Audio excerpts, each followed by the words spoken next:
Buenas noches. Vamos a empezar un viaje desde el otro lado de la realidad.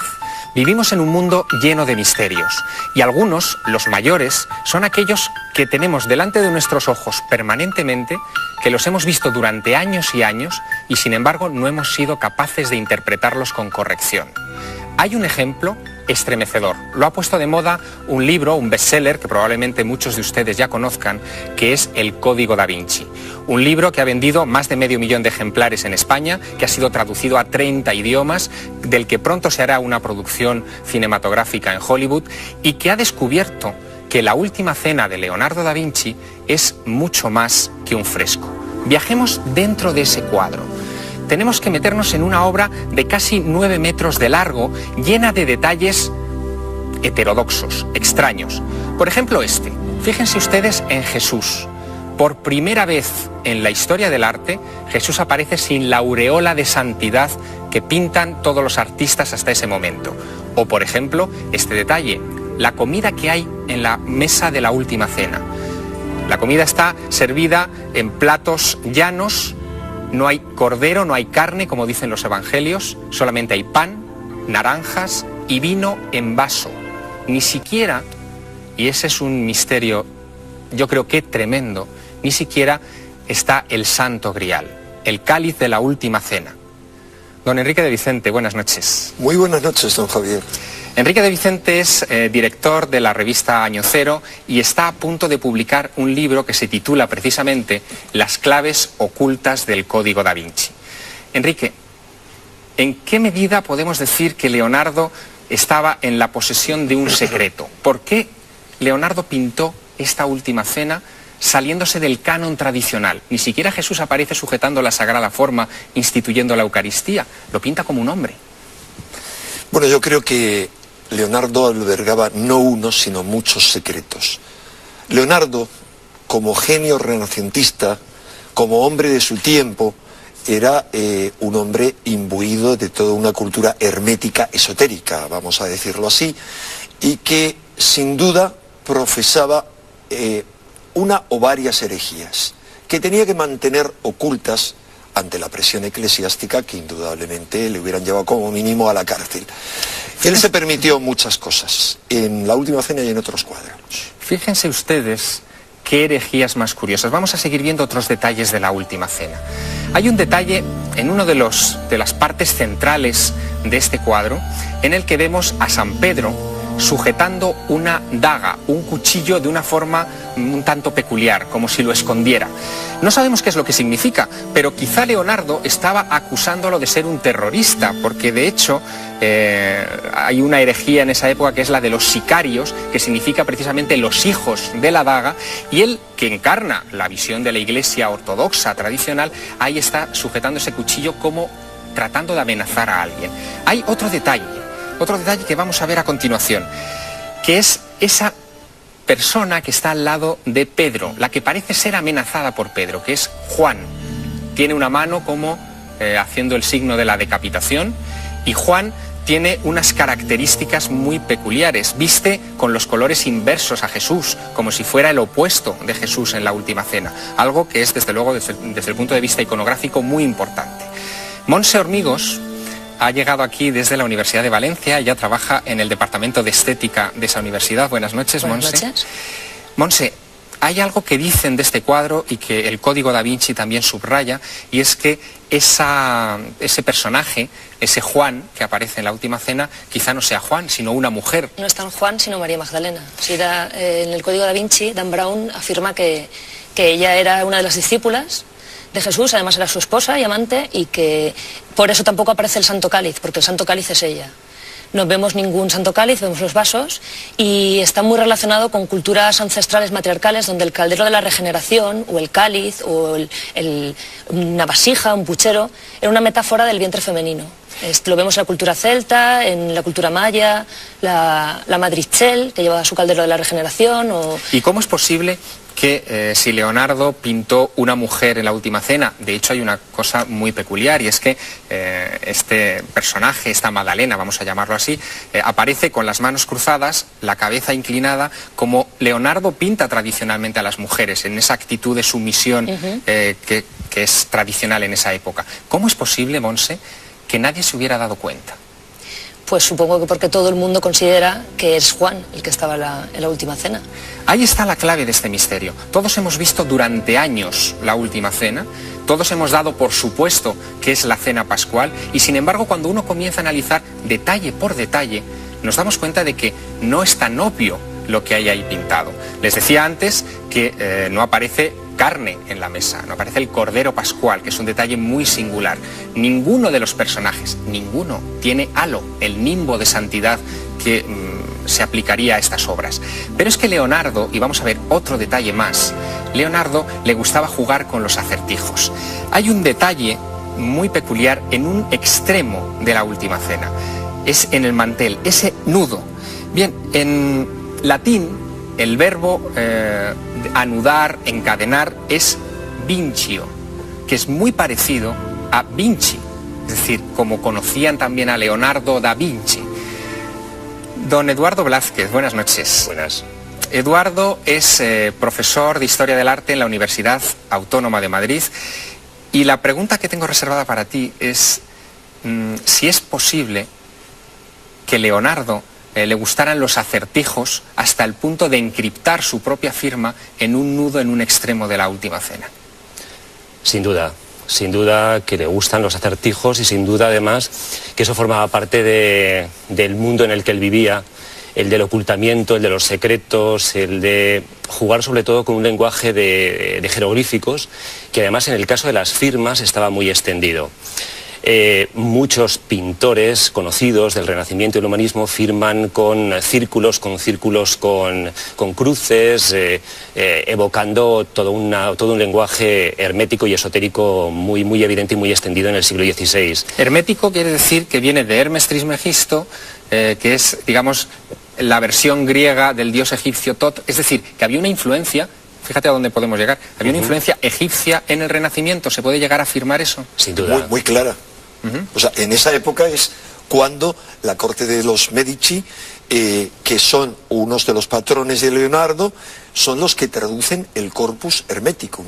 Es decir, los tratados, los libros atribuidos a Hermes Trismegisto, que van a influir en todas las sociedades secretas posteriores, empezando por la masonería. Hay algo que... No hay ninguna duda a ese respecto, Javier. Por mi parte te puedo decir que Leonardo da Vinci pertenecía cuanto menos a una sociedad secreta y que era un personaje prominente. Con toda probabilidad no a ese priorato de Sion del que habla del Código da Vinci, del cual le hacen gran maestre, al igual que a Botticelli, pero cuanto menos a una poderosísima e importantísima sociedad secreta de aquella época a la que pertenecían grandes artistas y grandes literatos que se conocía como la Niebla. Y eso, una forma de firmar sus cuadros como un miembro prominente de la Niebla, sería la técnica del esfumato, de crear una niebla en los cuadros. De difuminarla. Hay un detalle muy curioso en otra de las grandes obras de Leonardo da Vinci, que es La Virgen de las Rocas. La Virgen de las Rocas narra la historia de cómo Jesús y San Juan, siendo niños, precisamente ese San Juan del que hablábamos antes, Monse, siendo niños, se encuentran en una caverna camino de Egipto, es decir, durante la huida a Egipto de Jesús. Es una historia herética, extraña, que Leonardo pinta para los franciscanos en Milán. Sin embargo, perdón, herética es una justificación. Vamos a ver, hay un hecho incomprensible. ¿Por qué y cómo y de qué manera Jesús va a necesitar ser bautizado por Juan el Bautista si Jesús es el Hijo de Dios, ha nacido sin pecado, sin culpa? ¿Cómo va a necesitar que alguien que es inferior a él en categoría le bautice? La justificación que se inventan es esa leyenda de que le encontró y ahí hubo una cesión de que él le iba a tener que bautizar en el futuro. Permitidme solamente mostraros muy rápidamente algo que ocurrió con ese cuadro de la Virgen de las Rocas. Pintó el cuadro 2 veces, lo vamos a ver. Una de esas versiones de la Virgen de las Rocas la pinta en 1483, la otra unos años después, en 1491, porque le obligan a pintarla. En la primera tampoco hay halo de santidad en la Virgen, en la segunda tiene halo de santidad igual que el resto de los personajes, es decir, se va a la ortodoxia. Incluso en la primera se confunden los dos niños, Jesús y San Juan parecen gemelos. Es una historia también de cierta herejía de la época, e incluso parece que Jesús está sometido, está más bajo en el cuadro, a los dictados de Juan, algo impensable en la época.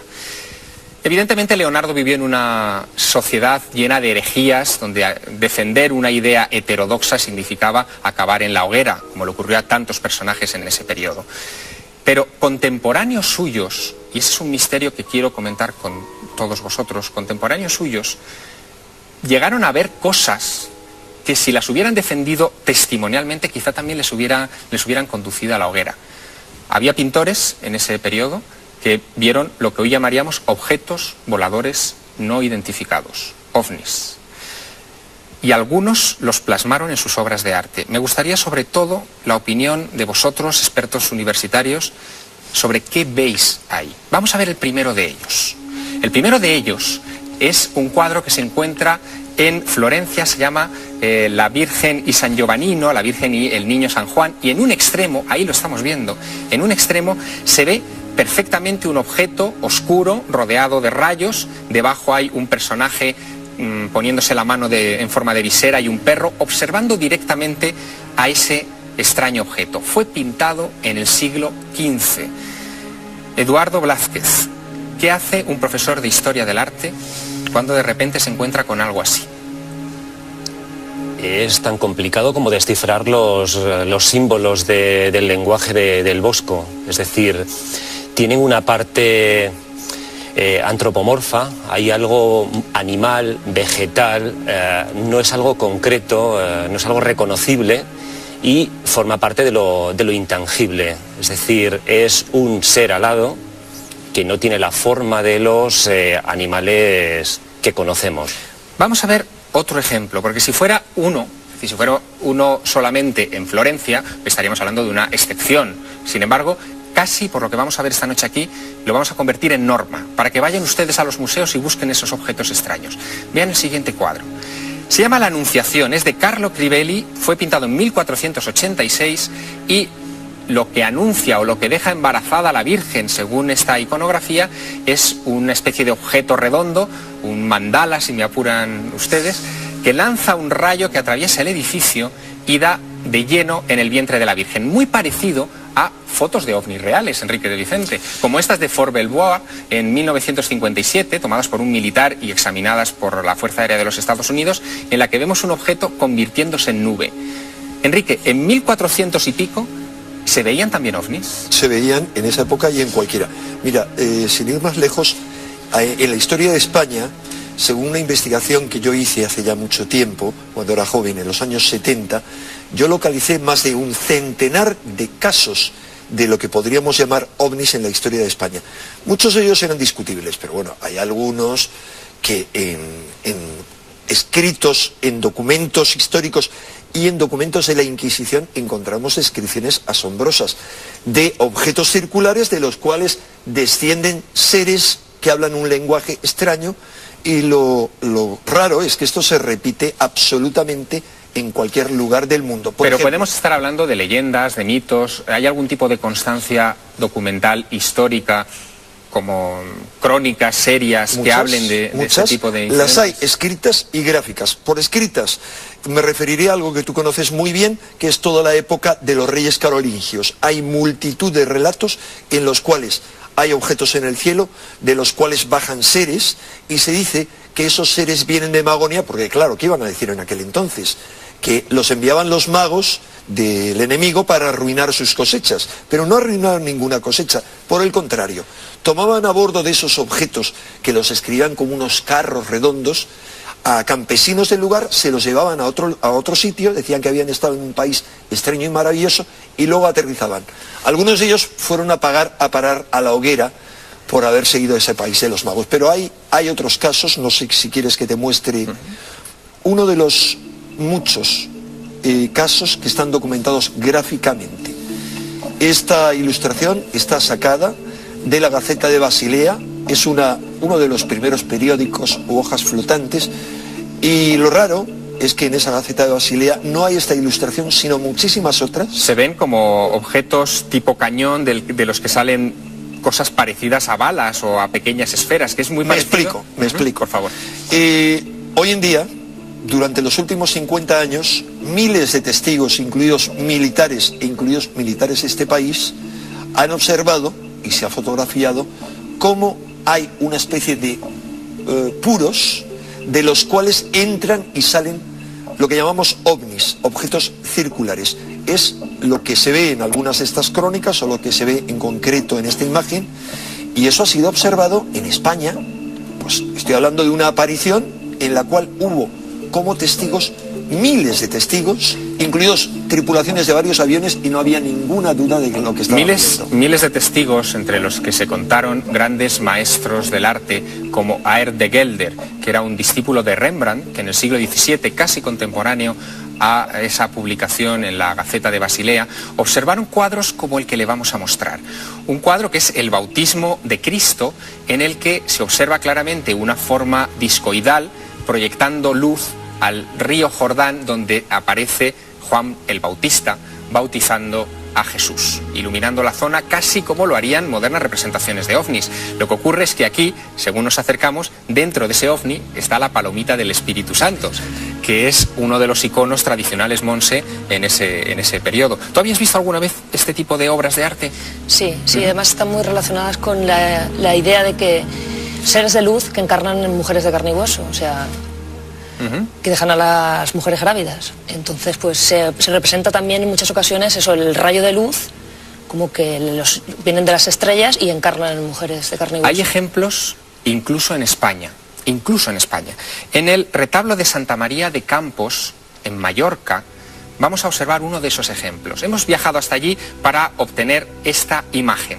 Se ve también otra anunciación con otro pequeño disco volador en la esquina del retablo lanzando un rayo sobre el niño Jesús. Es uno de los enigmas más desconcertantes que tiene el arte, uno de esos enigmas a los que le seguiremos dedicando nuestra atención en unos instantes después de la publicidad, porque incluso genios como Velázquez se dedicaron a encriptar mensajes secretos en algunas de sus obras más conocidas. Lo vemos.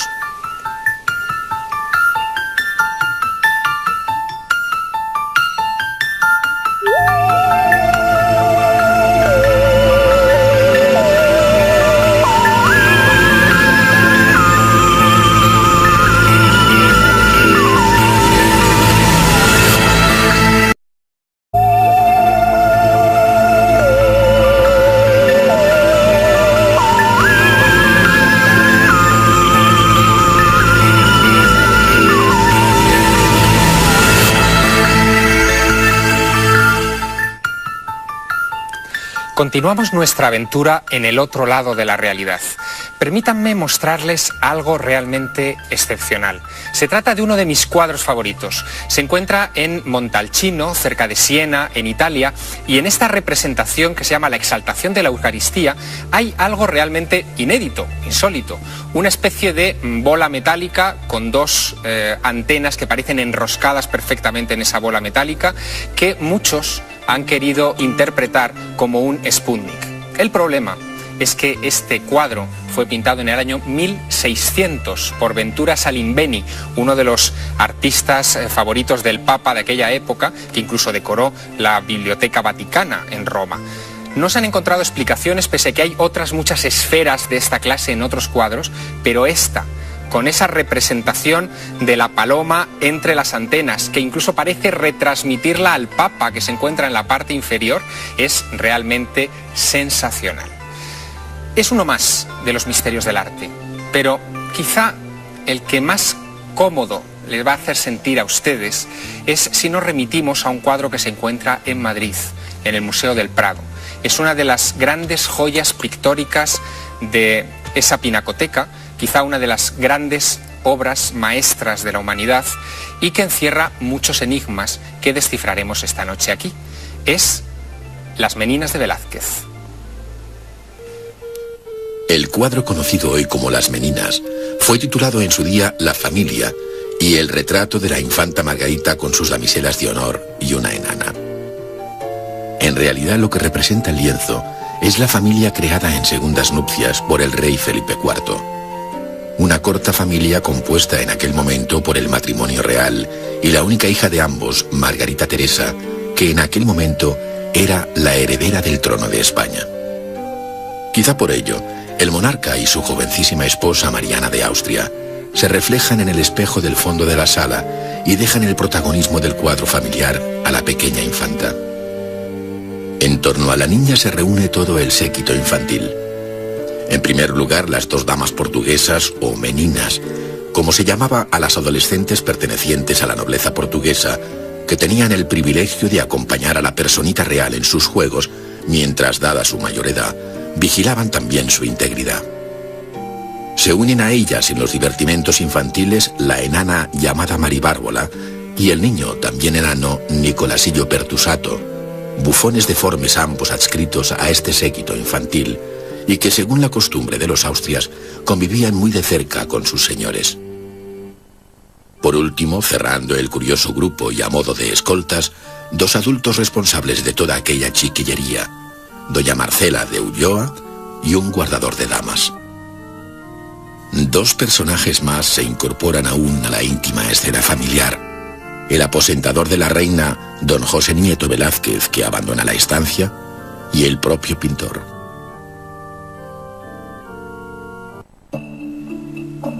Nos acompaña esta noche en la mesa Nacho Ares. Él es licenciado en Historia Antigua y director de la revista de Arqueología. En uno de sus libros, él analiza pormenorizadamente el misterio que se esconde detrás de este cuadro. Un misterio que, como les decía en la anterior parte del programa, se ha encontrado durante muchos siglos delante de nuestros ojos y no hemos sido capaces de ver. Nacho Ares, buenas noches. Muy buenas noches, Javier. ¿Qué misterio es ese?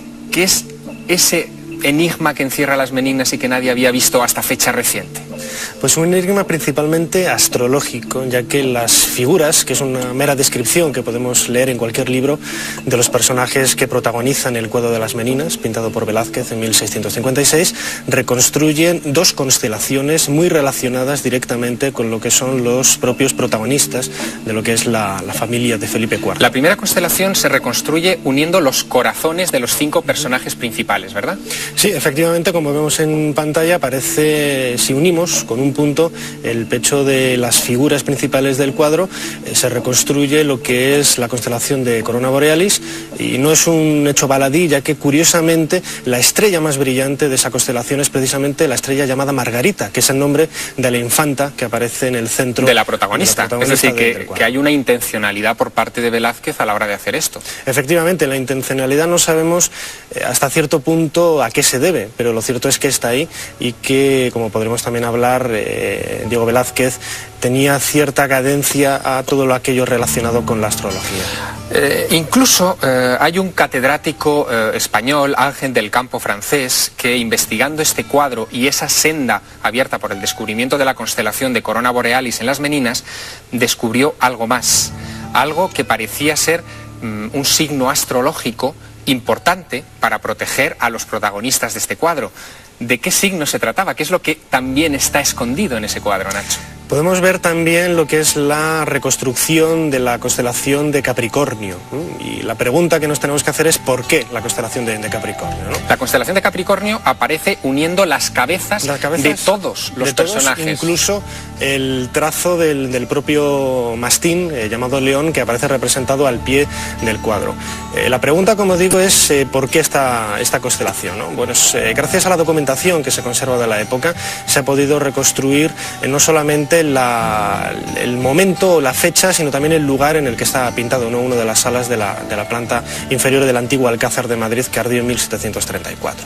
Pues bien, la constelación de Capricornio, y en concreto, según Del Campo francés, el 17 de diciembre sería el momento en el que Diego Velázquez marcó a grandes pinceladas lo que es el boceto del cuadro, y todo ello en homenaje precisamente a la reina de España, Mariana de Austria, la esposa de Felipe IV, que aparece reflejada al final del cuadro, ya que esa fecha, el 17 de diciembre, era el cumpleaños de la reina. El boceto del cuadro, que los antiguos llamaban modeleto, ha sido objeto de mucha controversia últimamente.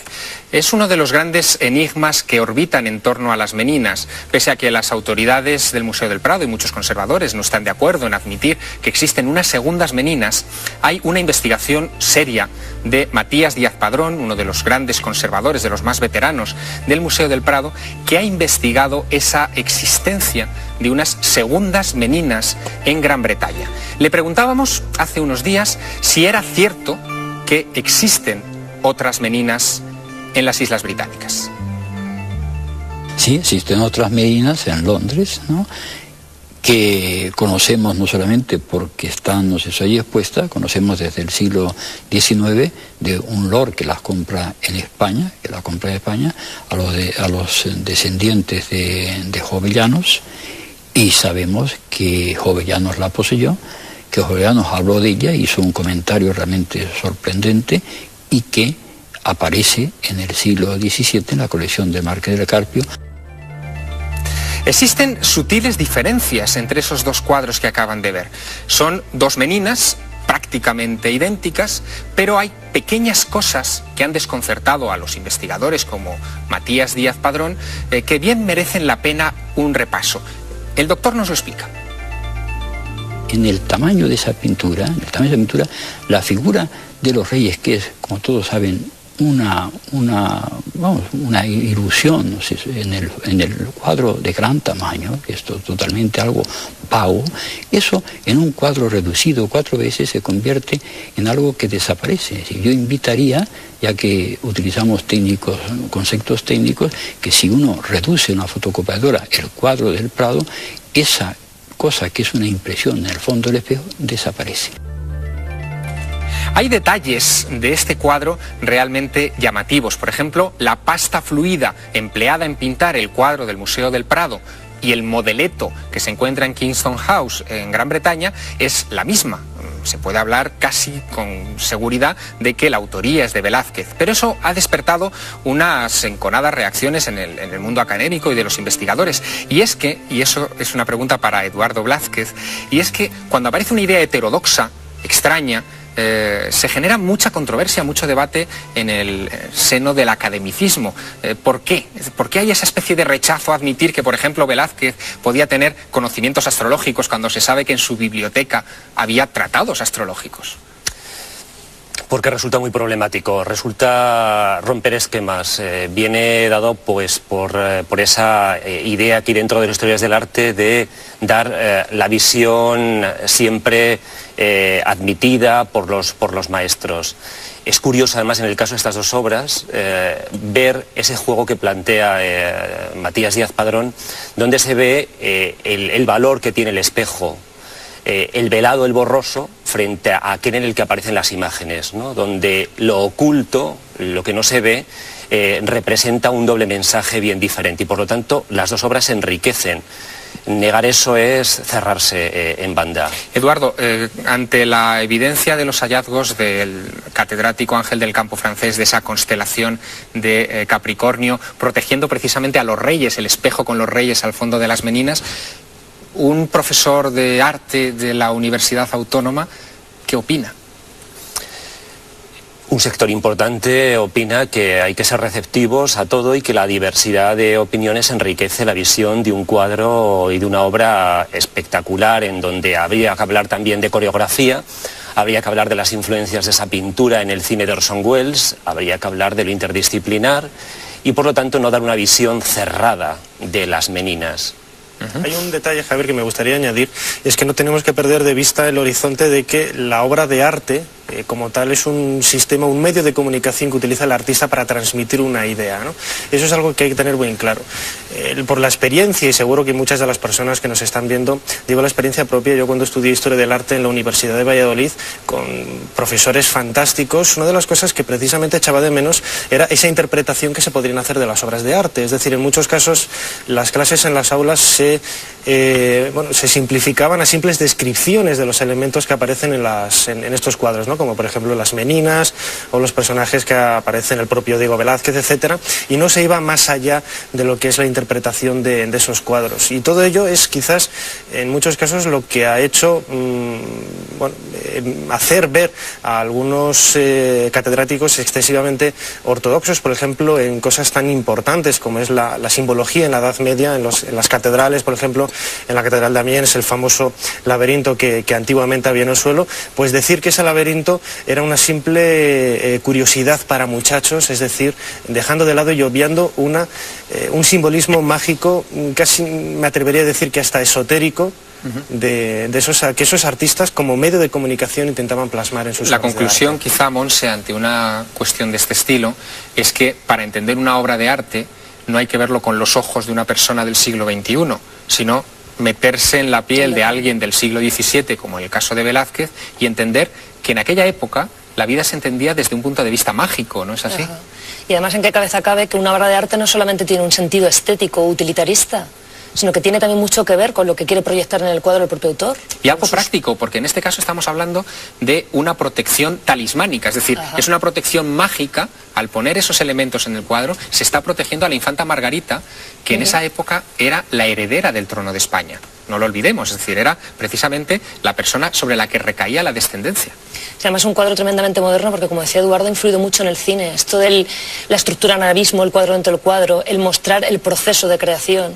Es terriblemente moderno. Es un cuadro súper interesante. Casi impresionista. De todas maneras, si esto fuera una excepción, podríamos hablar de curiosidad, de algo que ha quedado en la historia del arte como una anécdota sin mayor trascendencia. Pero resulta que hay otros cuadros astrológicos y algunos, desde luego, que se pueden visitar en Madrid.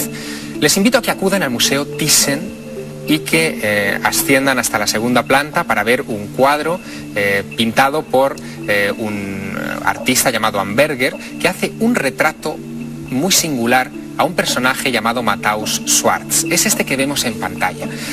Tenemos con nosotros a Julio Antonio López. Él es astrólogo de la revista Más Allá, licenciado en Historia Moderna, que ha estudiado durante estas últimas semanas esa carta astral metida dentro del cuadro, del retrato de Matthaus Schwartz.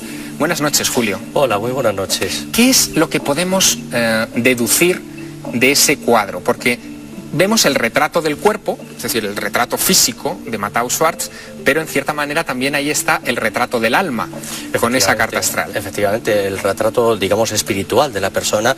Estamos ante una persona desde el punto de vista astrológico que podríamos decir que era un hombre afortunado.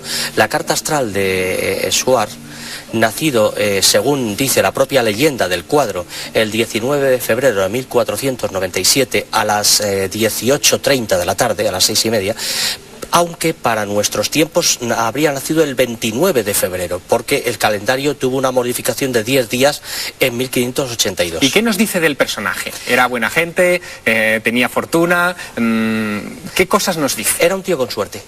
Ajá. Era un tipo con suerte, era un hombre muy marcado por Júpiter, un Piscis, un nativo de Piscis, con un aspecto del Sol a Júpiter, es decir, con un Júpiter muy remarcado y un aspecto muy bueno entre Júpiter y Saturno. ¿Y eso está en este cuadro? Eso está en este cuadro, todo se puede ver perfectamente, viendo la carta astral en detalle se ven esos aspectos y nos indica que era un hombre, un triunfador, un hombre que sin duda fue un hombre feliz y posiblemente fue buena persona y amante de la buena vida. Muchas gracias, Julio, por este retrato tan sintético. Vamos a seguir hablando de arte en esta mesa, esta noche, porque además de hablar del retrato de Matthaus Schwartz o de la astrología de las meninas, tenemos también con nosotros a Clara Tahoces, que es, y ustedes se van a quedar un tanto atónitos, es la tataranieta de la duquesa de Osuna. Permítanme que les diga el nombre completo de la 9ª duquesa de Osuna y les voy a contar por qué es importante en la historia de este programa esta noche. Ella se llamaba doña María Josefa de la Soledad Alfonso Pimentel Tellez Girón y era la tatarabuela de Clara. Buenas noches, Clara. Buenas noches, Javier. No solamente tatarabuela, sino que influyó mucho en Goya y en la elaboración de una serie de pinturas muy determinadas, las pinturas llamadas negras de Goya. ¿Cómo nace esa relación? ¿Acaso tu tatarabuela tenía vínculos con la brujería? Porque todas esas pinturas tienen que ver mucho con los aquelarres, con la brujería, con la magia en definitiva.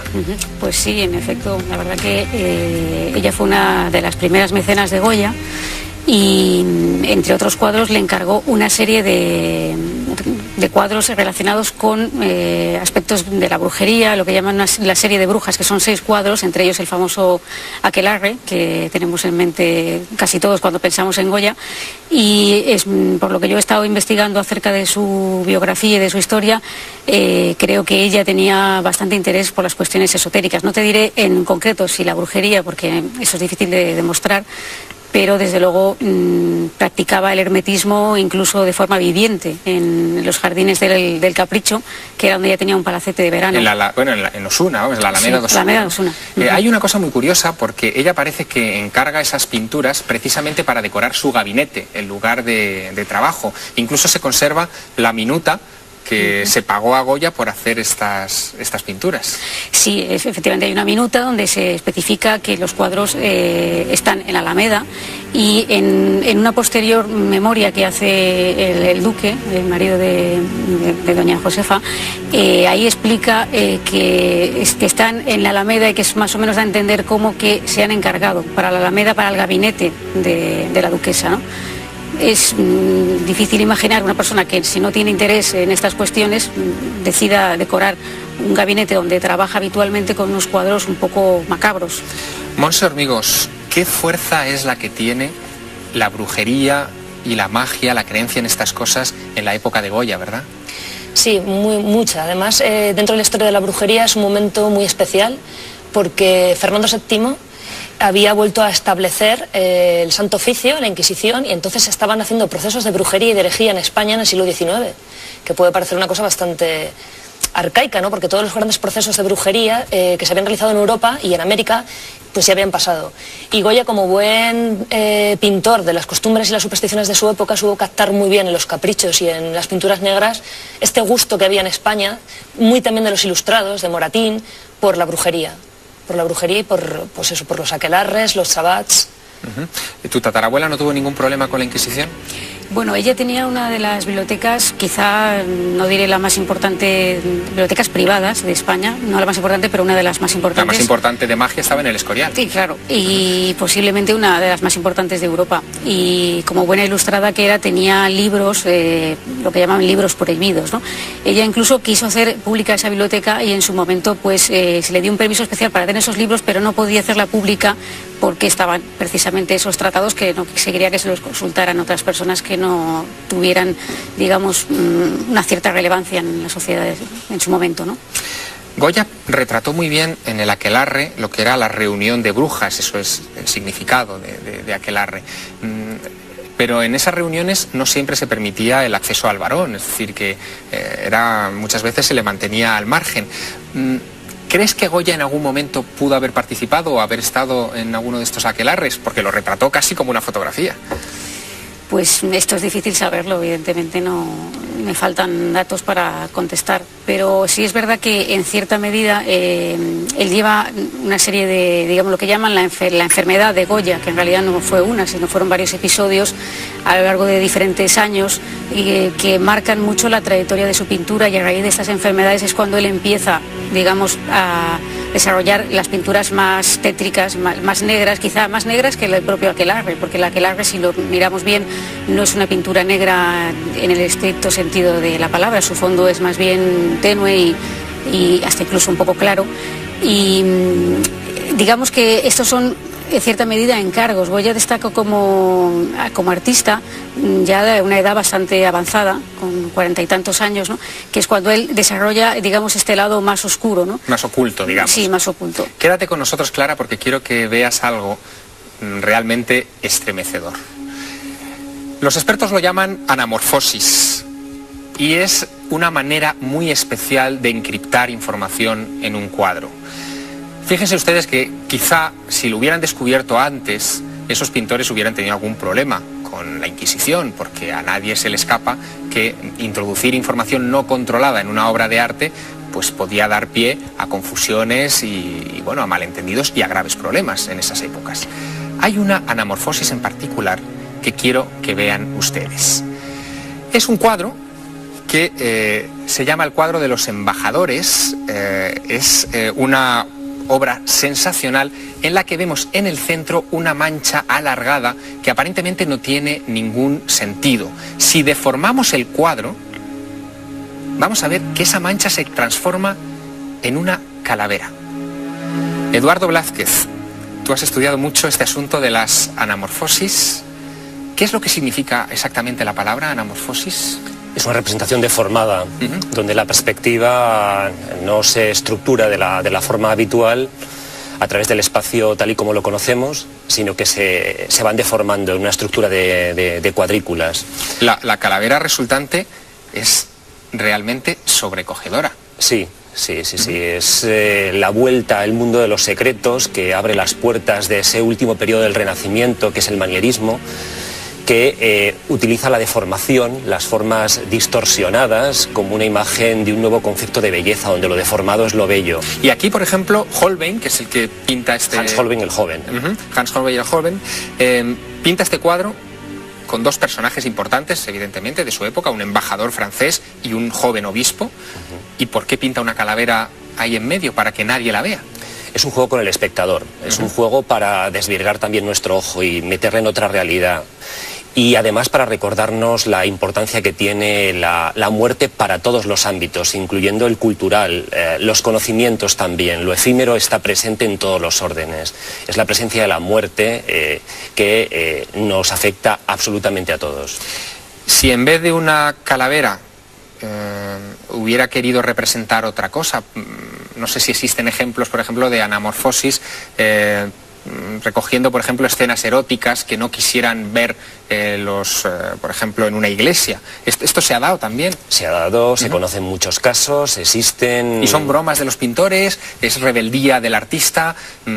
¿Hay algo de ocultismo también en esto? Hay ocultismo, ocultamiento, hay juegos de espejos, hay un interés también por representar incluso escenas tan importantísimas para el cristianismo como pueda ser la de San Jerónimo masturbándose. Es decir, hay actos eróticos importantes que conectan con la obra de Giulio Romano y con la obra sobre todo de aquellos artistas que defendieron el paganismo tan importante en el humanismo del Renacimiento. Dicen de este cuadro, que me gustaría que pudiéramos volver a ver, esta anamorfosis, que podía estar colgado en el rellano de una escalera y que cuando uno subía por esa escalera, al ver el cuadro de refilón, admiraría perfectamente esa deformidad de la calavera y el espectador se quedaría confundido, no sabiendo exactamente si lo que veía era cierto o era una ilusión o es que el cuadro tenía algo de magia. Yo quisiera, Eduardo, que una vez admirado este prodigio técnico, porque es un prodigio técnico, nos instruyeras sobre qué aspectos de una obra de arte debemos buscar, si mañana nos vamos al Prado, por ejemplo, para tratar de comprender los símbolos secretos que incluían los pintores en sus cuadros.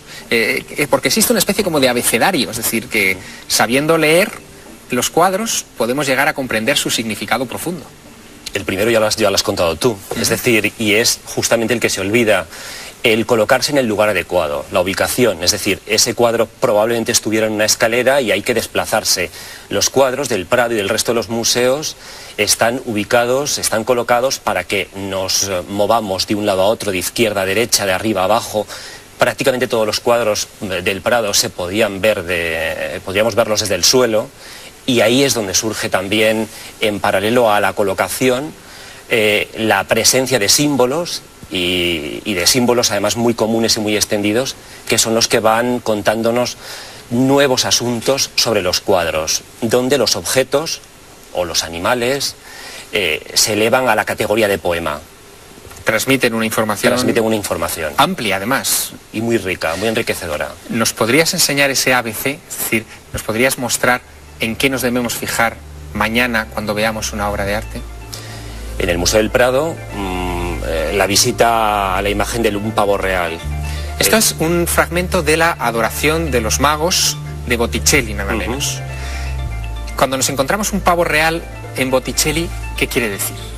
La imagen del pavo real es una imagen muy vinculada con la idea del paraíso. Es la imagen sobre todo de un personaje también muy relacionado con la alquimia, muy vinculado con todo lo que es la tradición de la diosa Juno. Es un personaje que también está muy vinculado con Argos. Es un personaje con ambivalencias y sobre todo muy vinculado con la idea del jardín. ¿Nos estás diciendo que Botticelli era un iniciado en alquimia, que conocía los secretos de la alquimia? Sí, sin duda. Sin lugar a dudas. Sí. Si fuéramos a otros conceptos, por ejemplo, si nos vamos a ver la Venus y la música de Tiziano, una obra maravillosa, ahí también tenemos nuestro símbolo clave, nuestra pequeña llamada de atención esotérica, que es en este caso la fuente. La fuente es una fuente de taza de tradición italiana, está con un sátiro, es una imagen muy extendida en las llamadas poesías de Tiziano, está en el Prado y además está situada precisamente y visualizada a través de una ventana. Una iconografía muy presente en esta noche, precisamente, la de las ventanas y la ventana como una metáfora. Al otro lado. De mirar al otro lado.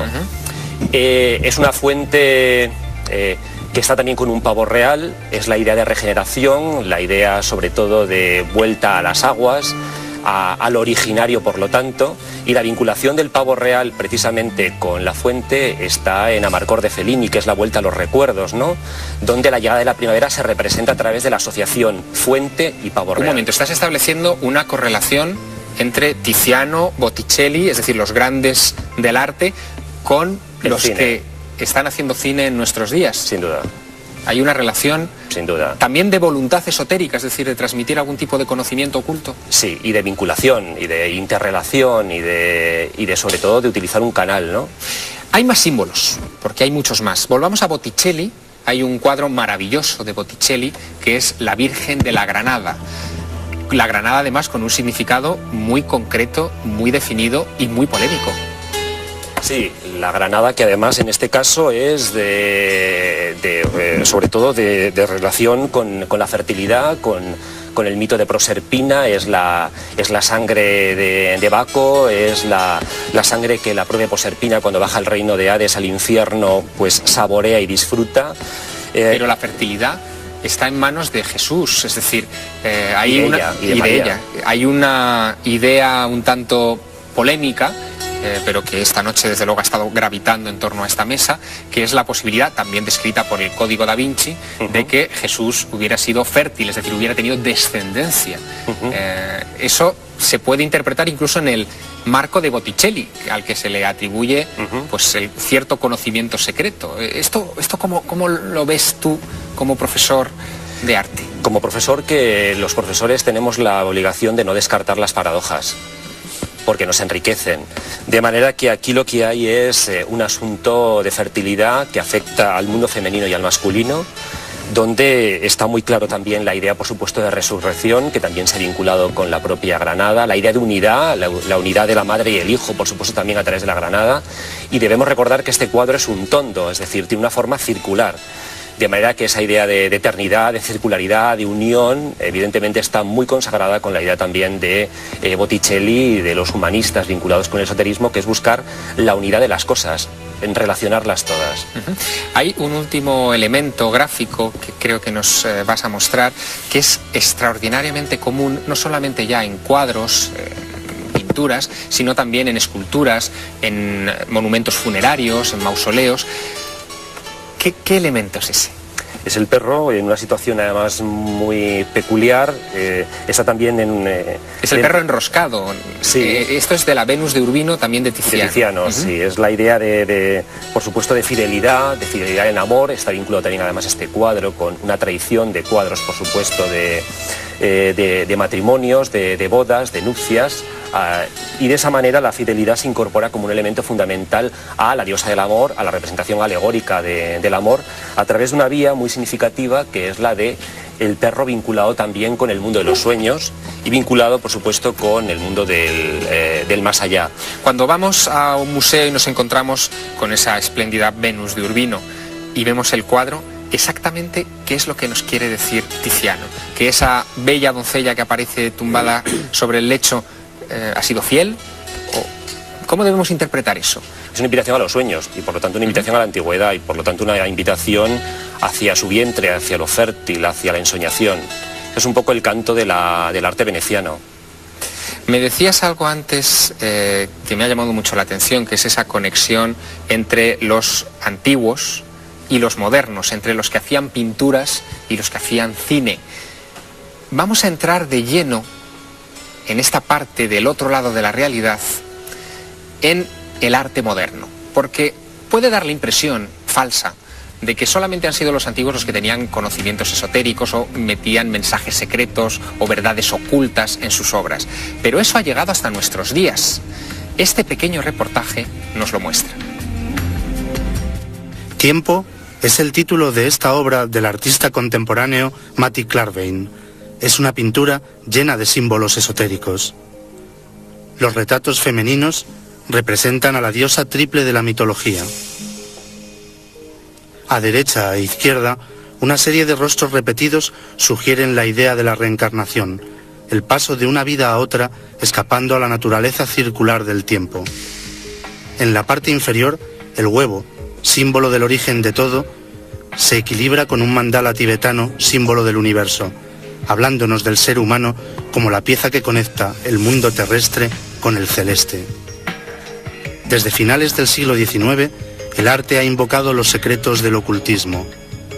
Simbolistas y modernistas pertenecieron a sociedades esotéricas como la de los Rosacruces. La pintura abstracta nació de corrientes de pensamiento espirituales como la teosofía, que buscaba la fusión de todas las religiones antiguas. Los cubistas buscaron los dioses primitivos. Y los surrealistas, el mundo de la alquimia y de los sueños.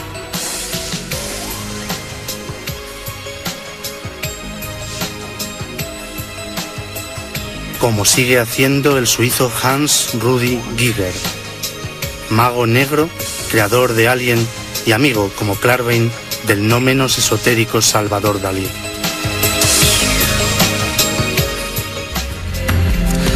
Hans Rudi Giger. Quizá ustedes no han escuchado nunca ese nombre, quizá no se han fijado en los títulos de crédito de la saga Alien, pero este personaje actual, contemporáneo, vivo, también es de esos que se ha aficionado a meter mensajes ocultos en sus obras.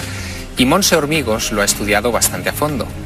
Montse, ¿qué es lo que podemos encontrar en esa obra de este personaje tan peculiar? Porque él hizo los escenarios, todos lo recordamos, góticos de Alien, pero hay mucho más. Ahí hay magia, hay casi brujería wicca, hay un poco de todo, ¿no?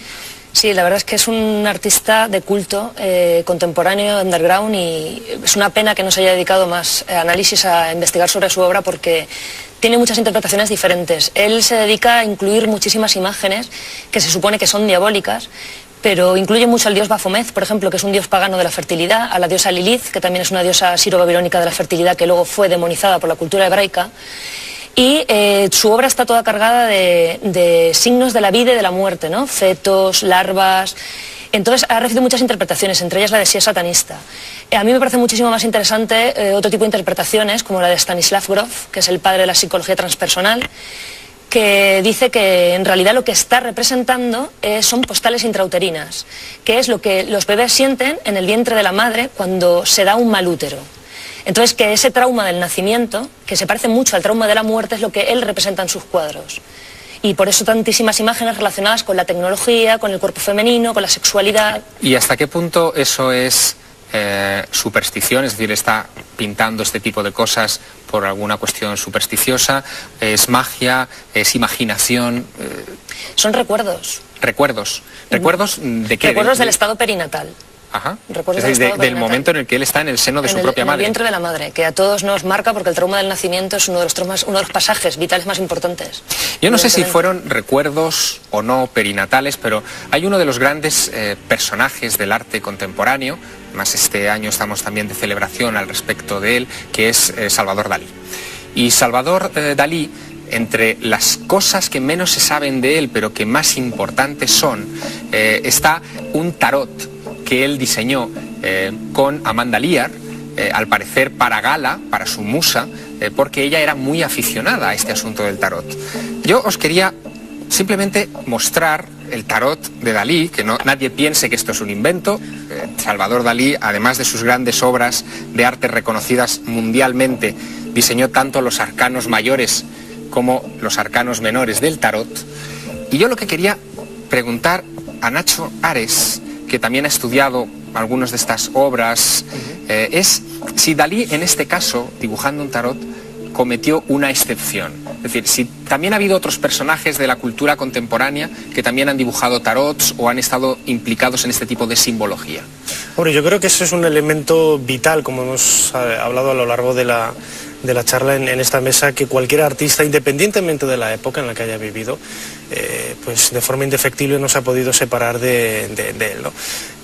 Uno, a la hora de entrar a interpretar este tipo de comportamientos de algunos de los artistas, puede llegar a pensar que, bueno, que entramos entre lo que son pues ensoñaciones de algún loco, etcétera, pero mucho más allá de lo que es realmente ese aspecto exterior que pueda dar la obra en sí. Desde luego nos estamos adentrando ante lo que decíamos antes, bueno, lo que decía yo antes en un principio, ¿no? No hay que perder en el horizonte que, al fin y al cabo, la obra de arte es un elemento de comunicación a través del cual el artista intenta comunicarse bien con lo que para él entiende como una especie de ser superior, ente, como queramos entenderlo, dentro de lo que es un marco religioso, o bien a través de lo que es su propia sociedad, su propio grupo de coetáneos que puedan observar y disfrutar de esa obra de arte. Hay una pregunta final que me gustaría que respondierais muy brevemente, Eduardo, que es sobre Salvador Dalí también.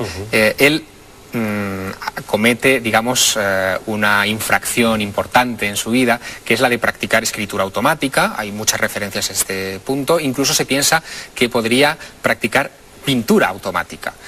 La escritura automática es un medio tradicional de los mediums, valga la redundancia, para comunicarse con el más allá, con seres del otro lado, con personas desencarnadas. ¿Podemos hablar realmente de pintura automática? ¿Hay un valor o se le puede dar un valor extra a esa clase de arte? Sí, y que afecta también otros órdenes del mundo del arte. Es potenciar la subjetividad, la libertad y asuntos tan significativos como es sobre todo la idea del viaje en todas sus dimensiones. La del viaje trascendente, el viaje de la vida, el viaje al más allá, claro, el viaje al que todos estamos condenados. La idea de trascendencia que está en el cuadro de Magritte del Museo Thyssen, que es el cuadro de la llave de la libertad con una ventana rota que es en realidad un espejo.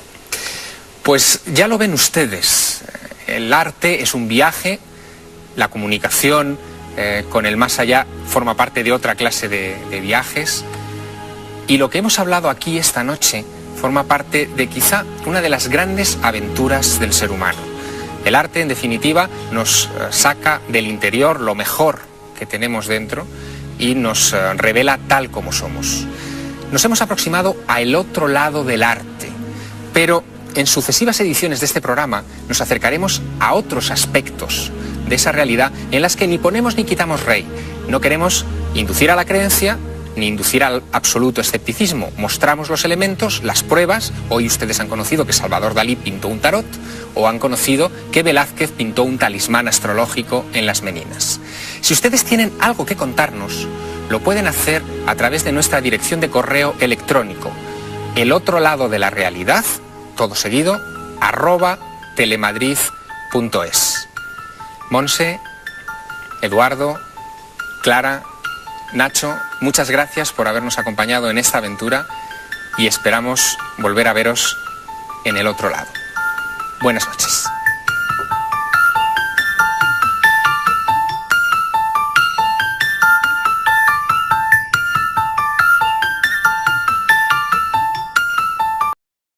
Leonardo pinta tradicionalmente a las mujeres en esa actitud de sumisión que es tradicional en esa época. ¿Cómo es posible, Monse, que nadie se hubiera dado cuenta? Pues supongo que porque todo el mundo considera que es Juan el que estaba en la última cena.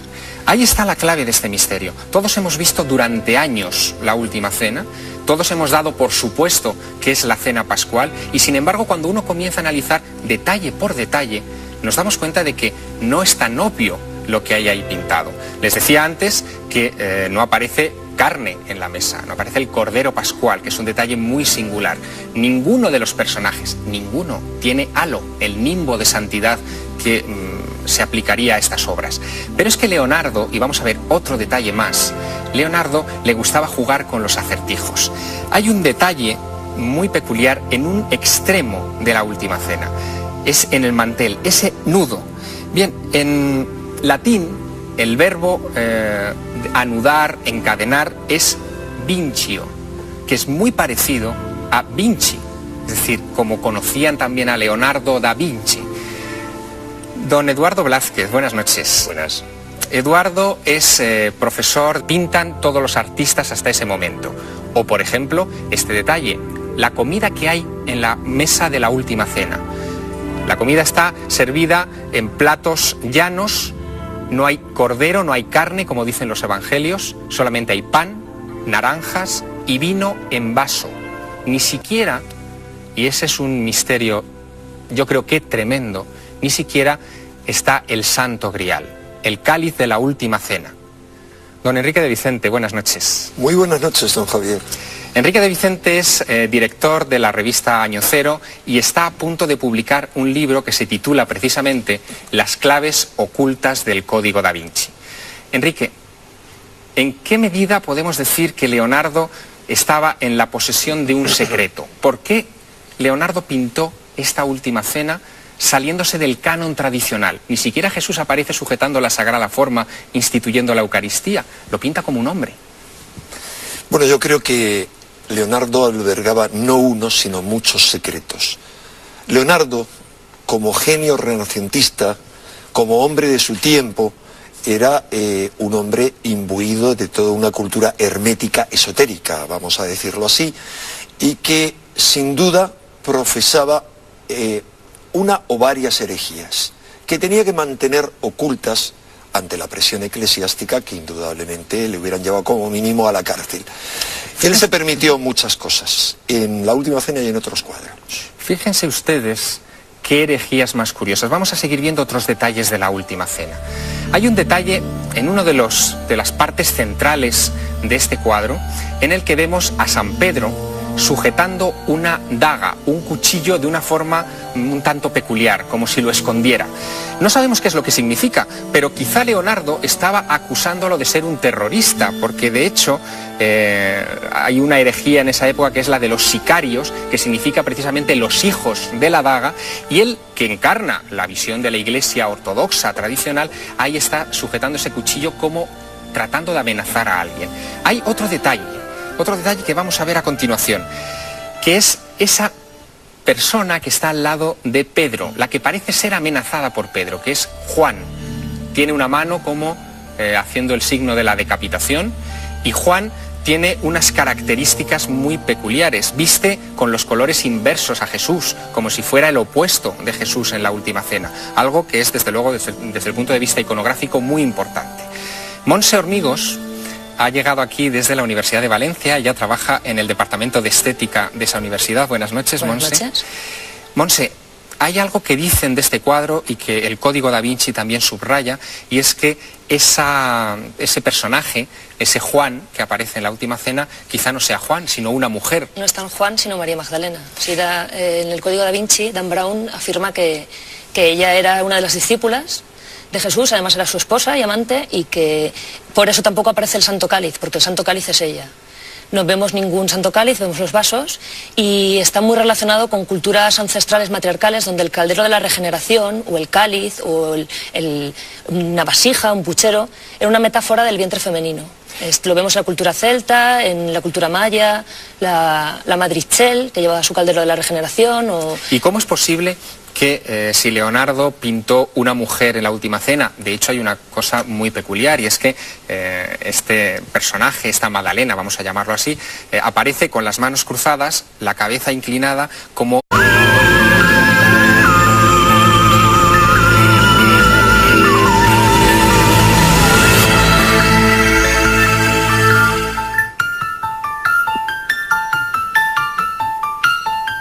Buenas noches. Vamos a empezar un viaje desde el otro lado de la realidad.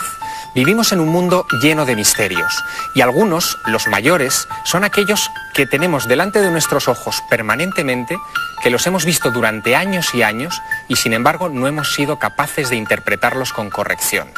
Hay un ejemplo estremecedor. Lo ha puesto de moda un libro, un bestseller, que probablemente muchos de ustedes ya conozcan, que es El Código da Vinci. Un libro que ha vendido más de 500.000 de ejemplares en España, que ha sido traducido a 30 idiomas, del que pronto se hará una producción cinematográfica en Hollywood, y que ha descubierto que La Última Cena de Leonardo da Vinci es mucho más que un fresco. Viajemos dentro de ese cuadro. Tenemos que meternos en una obra de casi 9 metros de largo, llena de detalles heterodoxos, extraños. Por ejemplo, este. Fíjense ustedes en Jesús. Por primera vez en la historia del arte, Jesús aparece sin la aureola de santidad que